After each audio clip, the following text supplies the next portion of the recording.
హరే కృష్ణ కృష్ణ కృష్ణ హరే హరే హరే రామ రామ రామ హరే హరే. ఓ పవనాత్మజ ఓ ఘనుడా, ఓ పవనాత్మజ ఓ ఘనుడా, బాపు బాపనగా పరగితిగా ఓ పవనాత్మజ ఓ ఘనుడా, ఓ ఘనుడా. ఓ దశముఖహర ఓ హనుమంతుడ, బాపు బాపగా పరగితిగా ఓ దశముఖహర ఓ హనుమంతుడ, బాపు బాపగా పరగితిగా. ఈ దేహముతో ఇన్ని లోకములు, ఈ దేహముతో ఇన్ని లోకములు, నీ దేహమేక నిలిచితిగా. ఈ దేహముతో ఇన్ని లోకములు, నీ దేహమేక నిలిచితిగా. ఓ పవనాత్మజ ఓ ఘనుడా, బాపు బాపనగా పరగితిగా. ఓ పవనాత్మజ ఓ ఘనుడా, ఓ ఘనుడా.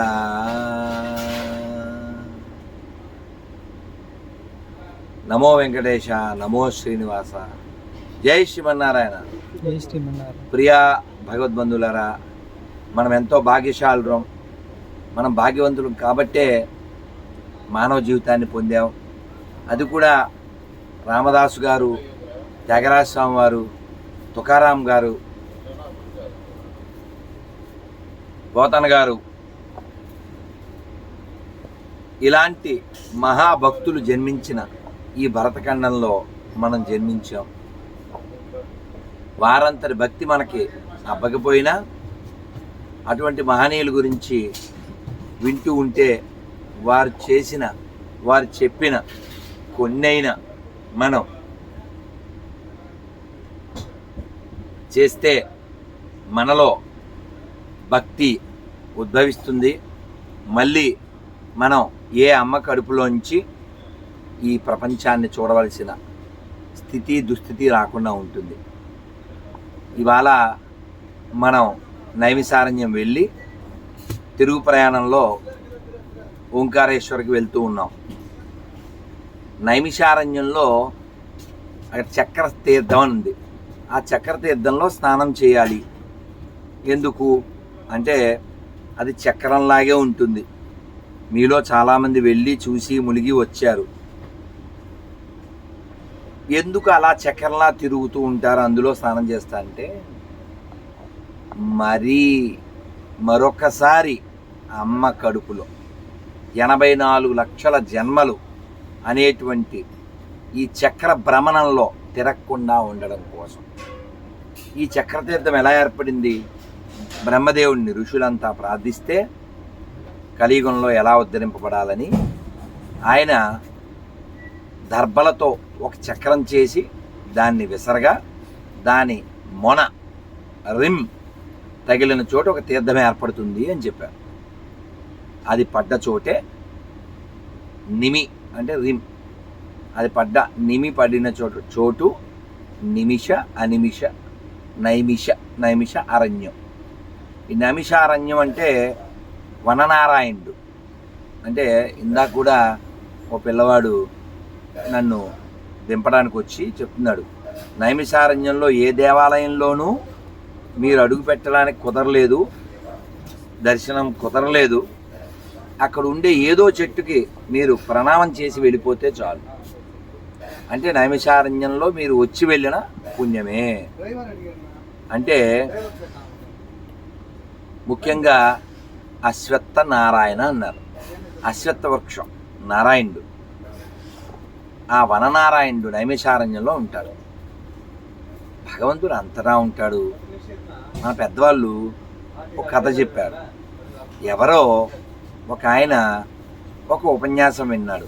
అతనికి చదువు రాదు,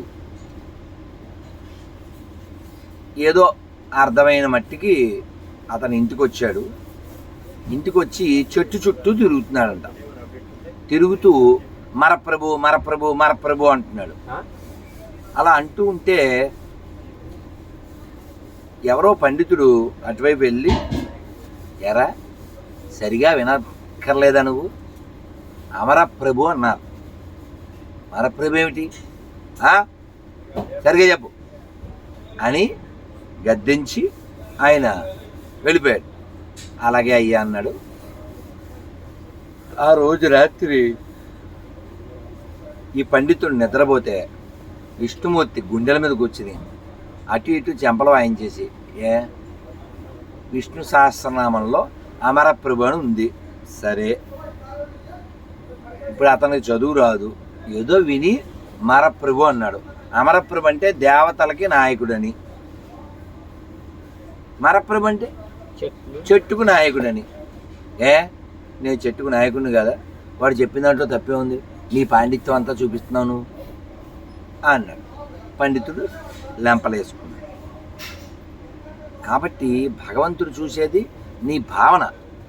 దీనికి రుజువు ఏమిటి, వాల్మీకి రామ అనలేడు, అందుకని ఏం చెప్పాడు, మరా మరా మరా మరా మరా మరా. ఇక్కడ మరప్రభు మరప్రభు అన్నాడు, అక్కడ మరా మరా మరా మరా మరా మరా మరా మరా. కాబట్టి భావగ్రాహి జనార్దన. కాబట్టి చాలా శ్లోకాలు రావడమో చాలా పద్యాలు రావడమో దాన్ని విద్యామదము అంటారు. కృష్ణ భగవానుడు వచ్చాడా అక్కడికి, హస్తినాపురం, బావా మా ఇంటికి రా భోజనానికి అన్నాడు. ఎవరు, దుర్యోధనుడు. వస్తాడా, వస్తాడా? నువ్వు నా భక్తుల్ని అన్ని ఇడుములు పెడితే మీ ఇంటికి వచ్చి కుడుములు తింటానేట్రా నేను అని కృష్ణుడు ఏమి మాట్లాడకుండా ఒక పై పెదవులతో ఓ నవ్వు నవ్వేసి ముందుకెళ్ళిపోయాడు. రథంలో దారిలో స్వామి, ఎవరు, భీష్ముడు, స్వామి మా ఇంటికి భోజనం అన్నాడు. కృష్ణ భగవానుడు ఓ నవ్వు నవ్వు వెళ్ళిపోయాడు. ద్రోణుడు, స్వామి మా ఇంటికి రండి భోజనానికి, మనం అంతా క్యాటరింగ్ ఏం ఆర్డర్ ఇవ్వలేం, మా ఇంట్లో చేయించాం, మా ఇంటి బ్రాహ్మణతో చేయించాం, ఏవో చెప్పాడు. స్వామి ఒక్క నవ్వు నవ్వి వెళ్ళిపోయాడు. అసలు ఈయన్ని పిలవలేదు, వాళ్ళ ఇంటికి వెళ్ళాడు. ఎవరైనా, విదురుడు. పాపం విదురుడు, ఇల్లంతా ఇలాగుంది మన రైలు కంపార్ట్మెంట్ లాగా. గబగబా సర్ది స్వామి వచ్చేసారని ఏదో తుడిచి కూర్చోబెట్టి, ఏం పెట్టాలి, కంగారు కదా, అరటిపళ్ళు అవే ఉన్నాయి తాజాగా ఠకామని స్వామిని కూర్చోబెట్టేసి ఆ సంతోషంలో, ఆ ప్రేమ, ఆ విహ్వలతతో అలా ఓపెన్ చేసి అలా పెడుతున్నాడు, తింటున్నాడు. ఏం పెడుతున్నాడు, తొక్కలు పెడుతున్నాడు, పండ్లు కాదు తొక్కలు పెట్టాడు. బావా మా ఇంటికి రా అంటే అక్కడ దుర్యోధను ఇంటికి వెళ్ళా,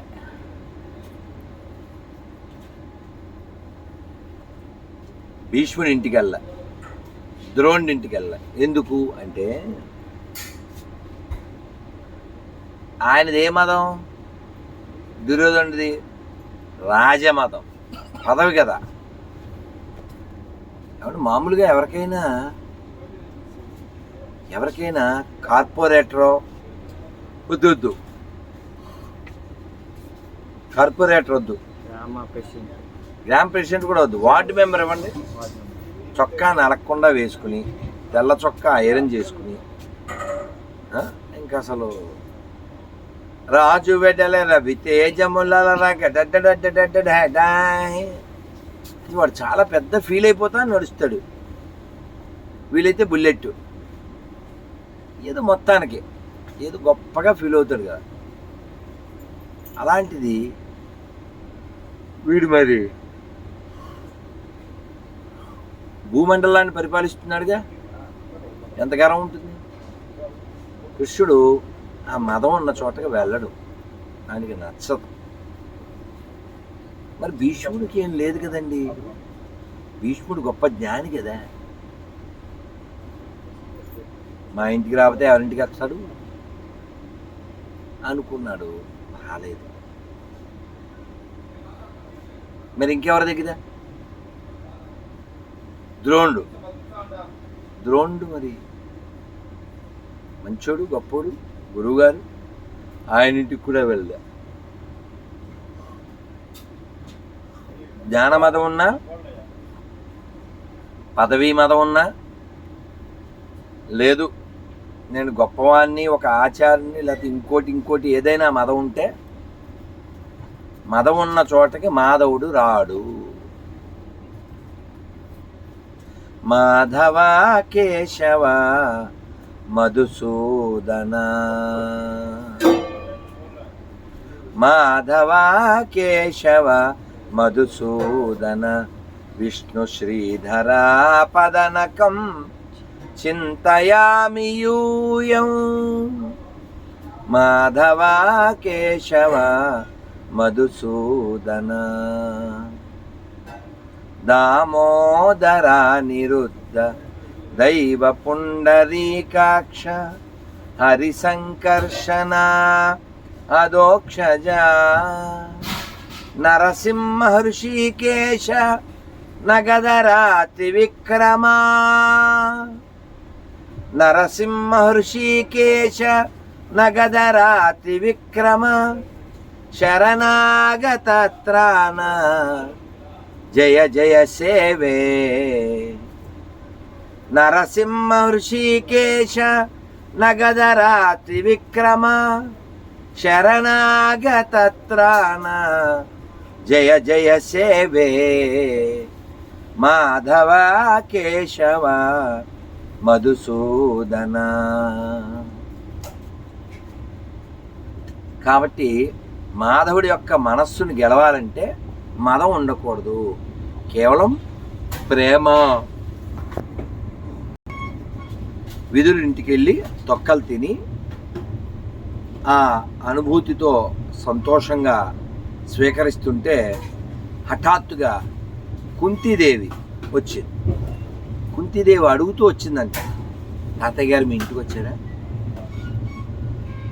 మా మేనల్లుడు అని భీష్ముడిని, గురుగారిని మీ ఇంటికి వచ్చాడా, దుర్యోధన మీ ఇంటికి వచ్చాడా, ఇలా అడుగుతూ వచ్చింది ఆవిడ. అబ్బాయి ఎలా వెళ్ళాడు అంటే సరే వెతుక్కుంటూ రథం ఎక్కడుందో చెప్పులు ఎక్కడ ఉన్నాయో చూసుకుని ఆవిడ వచ్చింది. ఈయనేమో తొక్కలు తింటూ ఉన్నాడు. ఆవిడ పాపం అట్టయిపోయి ఏయ్ విదురా అని గట్టిగా అనేసరి పాపం ఆయన ఈ లోకంలోకి వచ్చాడు. ఏం చేస్తున్నాను, స్వామికి ఏరి కోరి నీ దగ్గరికి వస్తే తొక్కలు పెడతావా? అయ్యయ్యో అమ్మ, ఆ భక్తి పారవశ్యంలో నేను చూసుకోలేదమ్మా, క్షమించమ్మా అని ఆయన మళ్ళీ పళ్ళు పెట్టాడు.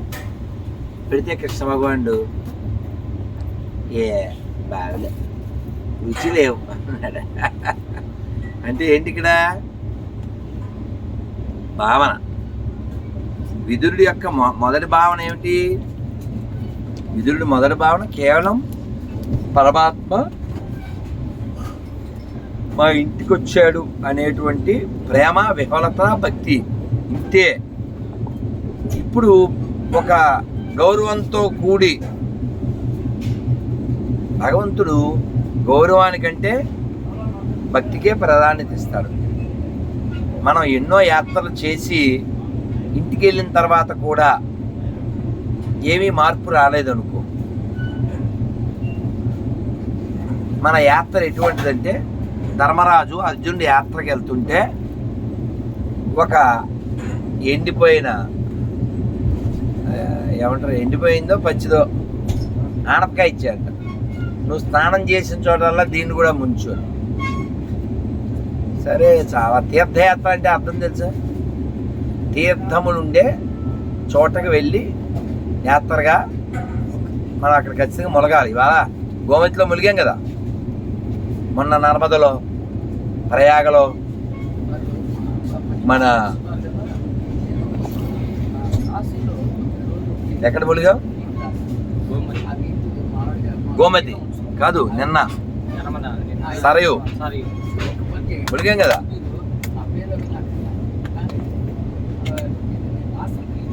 ఇలాగా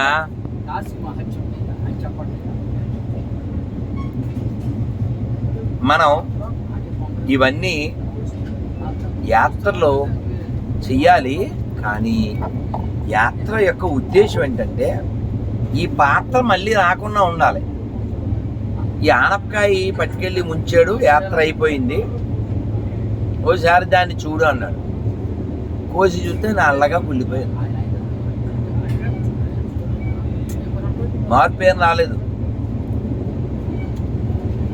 కాబట్టి యాత్ర యొక్క ఉద్దేశం ఏంటంటే ఈ పాత్ర ఉంది కదా, ఇది మారాలి. ఈ పాత్ర మారాలి అనేదే యాత్ర ఉద్దేశం. అంటే ప్రపంచాన్ని మనం చూసే దృష్టి ఉంటుంది కదా. ఏంటి ప్రపంచం? ఒక్క మాటలో యదృశ్యం తన్నశ్యం. ఈ కనబడేదేది కనబడదు. ఈ వైరాగ్య దృష్టితో ప్రపంచాన్ని చూడాలి. ఇప్పుడు అమ్మవారి దగ్గరికి వెళ్ళి మొన్న కాశీలో అన్నప్రసాదం తిన్నారో తినలేదు. చాలామంది అమ్మవారి దర్శనానికి వెళ్ళారు, చాలామంది అన్నప్రసాదం తినే ఉంటారు. నాకు ఇప్పుడో కుదరలేదు. మొన్నసారి మేము తీసుకున్నాం 2 సార్లు కార్తీక మాసంలో. సరే, అమ్మవారికి ఏమని చెప్పాలి? అన్నపూర్ణే సదాపూర్ణే శంకర ప్రాణవల్లభే జ్ఞాన వైరాగ్య సిద్ధ్యం భిక్షాందేహి చ పార్వతీ. అమ్మవారిని ఏమడగాలి? జ్ఞానము, వైరాగ్యము ఇవి అడగాలి. అన్నం నువ్వు అడగపోయినా పెడుతుంది ఆయన. మీరు ఎప్పుడైనా 30 రూపాయలు పెట్టి ఓ పుస్తకం కొనుక్కోండి. 30 అంటే 30. పుస్తకం పేరు నాకు చాలా ఇష్టం, మీకు తెలుసు, నరసింహ శతకం. అందులో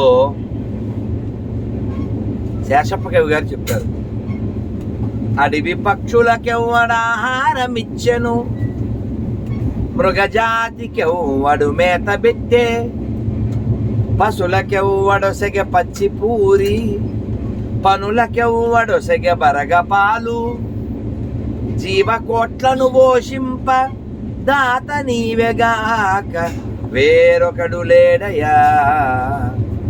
భూషణ వికాస శ్రీ ధర్మపుర నివాస దుష్ట సంహార నరసింహ దురిత దూరా. అడవిలో పక్షులకి ఎవడు పెడుతున్నాడయ్యా? అడవిలో పక్షులకి ఎవడు పెడుతున్నాడు?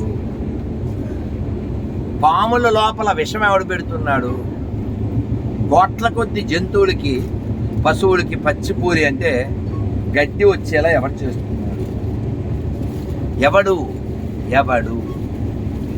ఇన్ని కోట్ల మందిని పోషించేవాడు నిన్నొక్కడిని పోషించరా?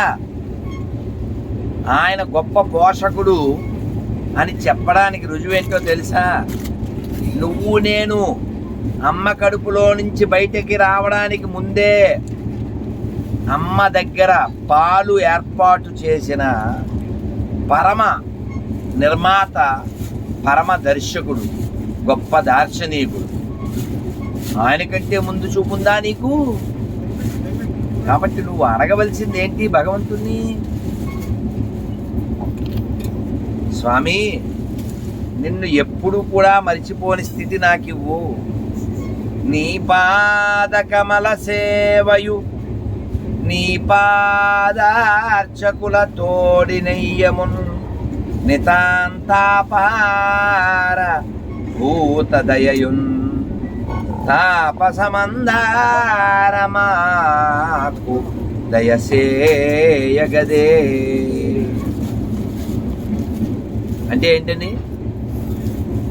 నీ పాదాల పట్ల సేవనివ్వు, నీ పాదాలకు సేవ చేసుకునే భాగ్యాన్ని ఇవ్వు. నీ పాదాలకు సేవ చేస్తారే వాళ్ళతో స్నేహాన్ని ఇవ్వు. నీ పాద కమల సేవయు నీ పాదార్చకులతోడి నెయ్యం. నెయ్యం అంటే ఏమిట్రా కన్నయ్య? అన్నంలో వేసుకునే నెయ్యి కాదు, ఓకేనా? నెయ్యము అంటే స్నేహం. నెయ్యము అంటే స్నేహం. మనం అడగాలి భగవంతుణ్ణి, స్వామి నాకు నీ భక్తులతో ఎప్పుడూ స్నేహాన్నివ్వు అని అడగాలి. అదైందా? స్నేహం అంటే బాగా డబ్బున్నోడితో అని కాదు. స్నేహం అంటే భగవద్భక్తులతో స్నేహాన్నివ్వు. నీ పాదాల పట్ల ఎప్పుడూ సేవ చేసుకునే బుద్ధినివ్వు, అవకాశాన్నివ్వు. అలాగే నితాంత ఆపార భూత దయయున్, అన్ని జీవుల పట్ల దయనివ్వు. మనకు ఆకలి వేసింది అనుకోండి, కోరుకుంటాం, తప్పేం లేదు, తినాలి అని. కానీ అన్నీ నేనే తినాలనుకోకూడదుగా. గొప్ప లక్షణం ఏంటో తెలుసా? మేరా బి మేరా, తేరా బి మేరా. ఇప్పుడు కలియుగంలో అంతా నడిచేది అదే. నాది నాకే, నీది కూడా నాకే. ఇది పరమ దుర్మార్గమైన లక్షణం. మధ్యమ లక్షణం ఏమిటంటే తేరా బి తేరా, మేరా బి మేరా.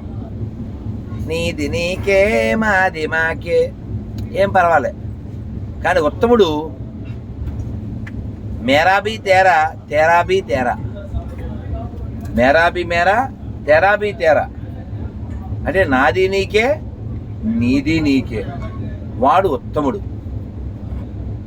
అలాంటి గొప్ప ఉత్తమోత్తములు పుట్టిన నేల ఈ భరత భూమి. మనం ఇవాళ ఏదైతే చూసామో కొంతే చూసాం, నైమిసారణ్యం. సమయం లేదు మిత్రమా కదా, మనం ఇంకా చాలా చూడాలి, చాలా ప్రయాణం. మనకి రమేష్ అయ్యం గారు ఇక్కడ అన్ని ఏర్పాట్లు, భోజనాలు, టిఫిన్లు, కాఫీలు, టీలు అన్నీ సక్రమంగా చేసినప్పటికీ రైలు టైం ఒక్కటి వారి చేతుల్లో మన చేతిలో లేదు కాబట్టి ఒక్కొక్కసారి అది ఆలస్యమో మరోటో కావచ్చు, తద్వారా కొన్ని మనం మిస్ అవ్వచ్చు. కానీ మీరు గమనించండి, మొన్న నర్మదా స్నానం ఆహ్లాదంగా జరిగింది. తర్వాత ప్రయాగరాజు ఎంత ములిగిన ఆనందో బ్రహ్మ. తర్వాత కాశీకి వచ్చాం, కాశీలో తిరిగాం, గంగలో మునిగాం, విశ్వనాథుని దర్శించాం, స్పర్శించాం, సేవించాం, జపించాం. నమ పార్వతీపతయే హర హర మహాదేవ. అలా విశ్వనాథుని సేవించాం. విశ్వనాథుడితో పాటు ఇంకా విశాలాక్షిని, అన్నపూర్ణని సేవించాం. ఇంకా కొందరు పుణ్యాత్ములు వారాహిని కూడా సేవించి, కాలభైరవుని అయితే మేము ముందే చూసాం. ఇలాగా కాశీ గంగా తరంగ రమణీయ జటాకలాపం గౌరీ నిరంతర విభూషిత వామభాగం. ఇలా విశ్వనాథుని సేవించుకుని ఆ మధుర స్మృతితో అక్కడి నుంచి బయలుదేరి నిన్న ఉదయమే వెళ్ళి మళ్ళీ రూమ్కి వచ్చి మళ్ళీ మనం అయోధ్యకి వెళ్ళాం. అయోధ్యలో చక్కగా రాముల వారిని సేవించి, సరయులో స్నానించి, ప్రసాదం కావించి, ఆనందంగా మళ్ళీ మనం రైలు ఎక్కాం. ఇప్పుడు నైమిసారణ్యం, చక్కగా సత్యనారాయణ స్వామి వ్రతం, అలాగే గోమతి చక్రతీర్థాల్లో స్నానం, ఇంకా కొన్ని ఇంకెక్కడికో హనుమాన్ గడి అది వెళ్ళారు కొందరు. మాకు అవ్వలేదు, వెళ్ళలేకపోయాం. కానీ ప్రతి క్షేత్రము అంతా చూడడం అవ్వదండి. మమ్మల్ని Brindavanam don't stay more than 3 days అంటుంటారు. అదేంటి? బృందావనం చూడడానికి సంవత్సరం పైన పడుతుంది. 5,000 పైన గుళ్ళు ఉన్నాయి. ప్రతి ఇంటి దగ్గర ఒక గుడే. చారిత్రాత్మకమైనవి బోల్డ్ ఉన్నాయి.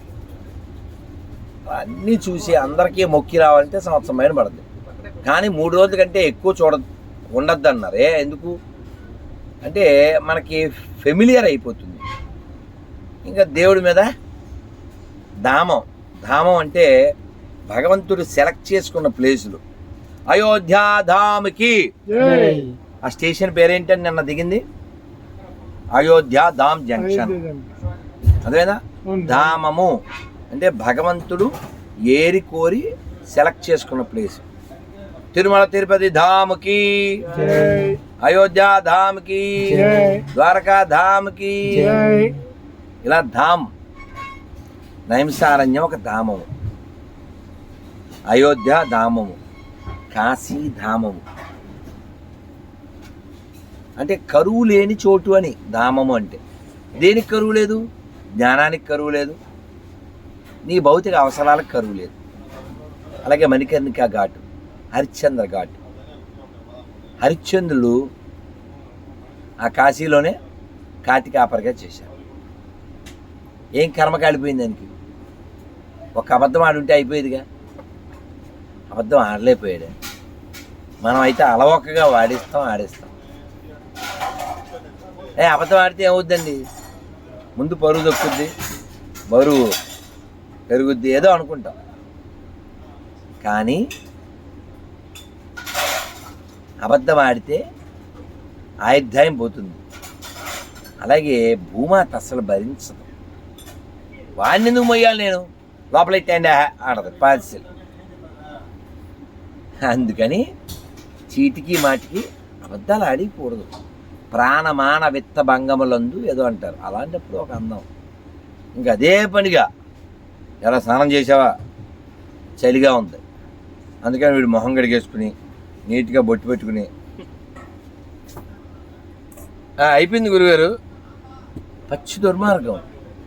రాత్రి దాంతోనే పడుకున్నాడు, దాంతోనే బాత్రూమ్. ఇక్కడ అబద్ధం. మూడు అపరాధాలు. ఈ బట్టలతో గుళ్ళోకి వచ్చాడు. దారుణం కదా. ఓపెన్గా చెప్పాలి, గురుగారు చలిగా ఉంది, చేయలేను, మొహంగాలు చేద్దు, ఏదో చెప్పాలి. అందుకే నువ్వు చక్కగా బొట్లే. అంటే నేను ఒక ఆయన తిట్టాను. మరి గురువాయూర్ వెళ్తే 2005 పెద్దోడే స్నానం చేయకుండా వచ్చేస్తున్నాడు ఆ బట్టల మీదే. మామూలుగా తిట్టినగా చేడమాట తెలిసాను. పెద్ద చిన్న లేదు. ఇక మరి ఏం చేస్తాం?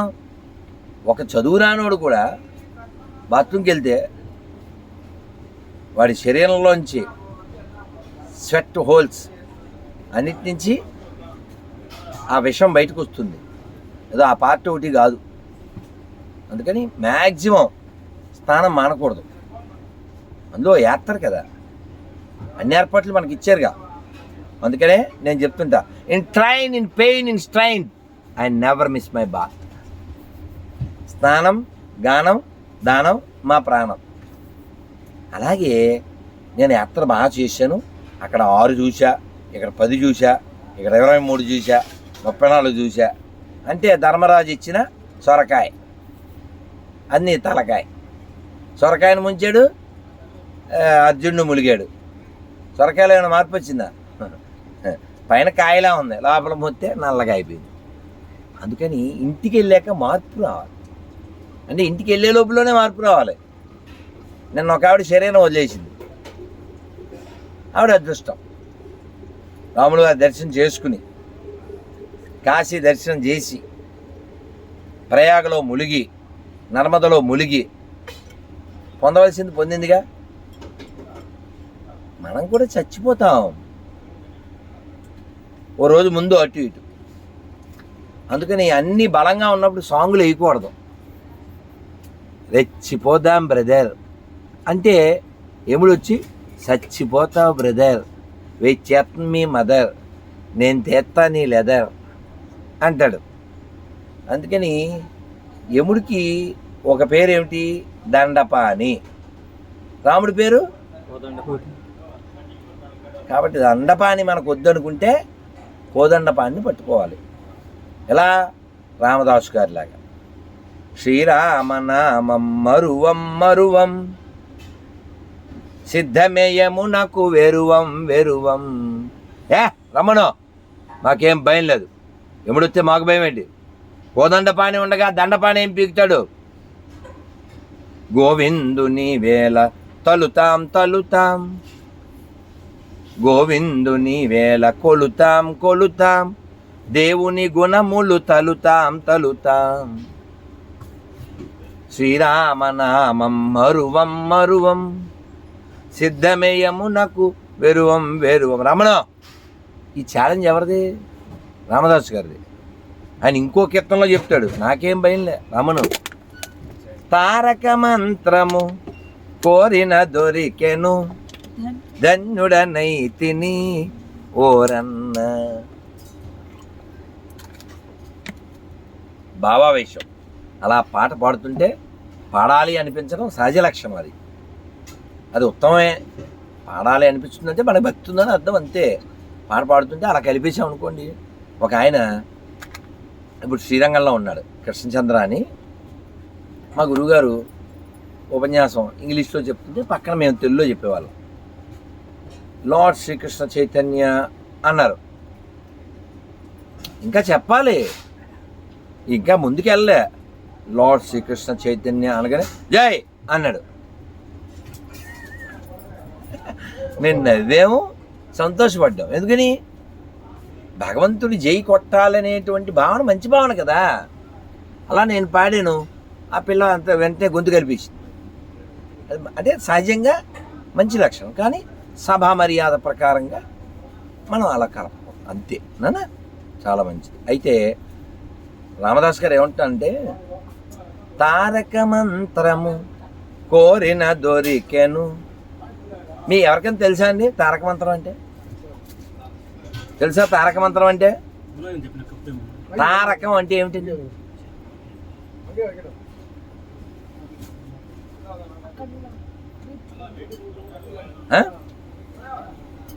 తార